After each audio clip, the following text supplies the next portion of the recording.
Good morning. Ngasi ko irai numit ki card ki message yung minara se duga timing apa sa pe yang ngasi ko irai numit ko irai numit ki number hamba to ko irai numit ki number se number 71 leire aduga akoi gi color hai tare ko color da na ko ni sina be abse sky blue machu gumba kai gumba dumai na sina bi bai ko haidi irai numit ki se aduga amana akoi ni irai numit ai sum kai no ma ha po ko lo hai na ko chak thong ma tam da gi se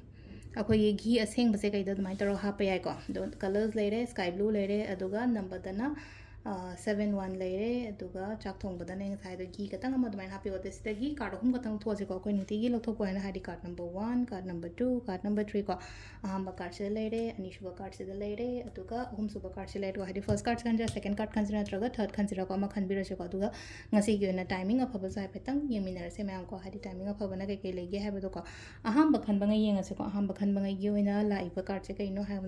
wheel of fortune like a wheel of fortune and haraga di hadi good luck oina oigani ko ngasi aina thabai khang chatu matam da aingonda daw yaba aingonda mangol hoiba natraga aina khaliba poto aina phangba lakpa changjan bangam ba to mai toroga lai ko si aham bakhan bangai gi oina haraga di ko ani shuba se na mo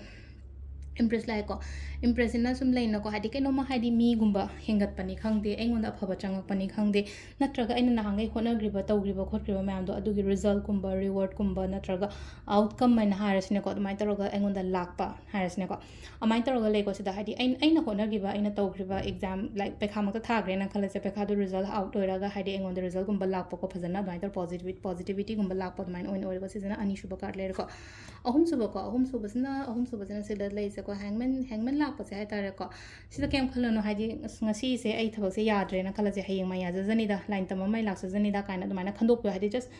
flow se dum chatlo badum kem ta aina change tawge hadi ngasi mag oi da di yadi kaina ka dumana hai tare nam phuda ga taw da ba thabak se ngasi yadre na khala se bata di ngasi yadre di kana kan ngasi yadre se hadi maram ma phaba le ram ga di aina ai gi thabak tu oi dri da hayeng tawra ga na he na phaba oi ram ga di dumana su khando ka tang positive reconsider tawra khambra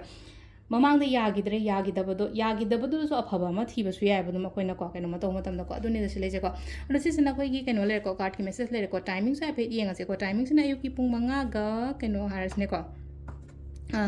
मंगा minute मंगा दगिना Nipah मापन गा minute कुंट्रांगा फाउंग ले को दे 13 गा minute मंगा देना 12 गा मिनट कुंट्रांगा फाउंग ले दो नुंगदावरंगना 3 गा मिनट कुंट्रांगा देना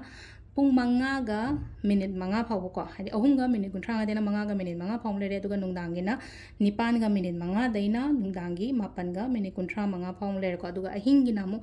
13 गा नुंगदांगी 13 गा मिनट मंगा दगिना नुंगलमदाई 3 गा मिनट कुंट्रा गा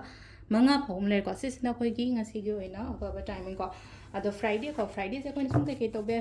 friday se ko relationship manifestation gumba kai gumba dum koina to tawning bale raga dum to be ko relationship ki manifestation ki videos hana sum yam yaw bone ko dum yeng biyo ko thank you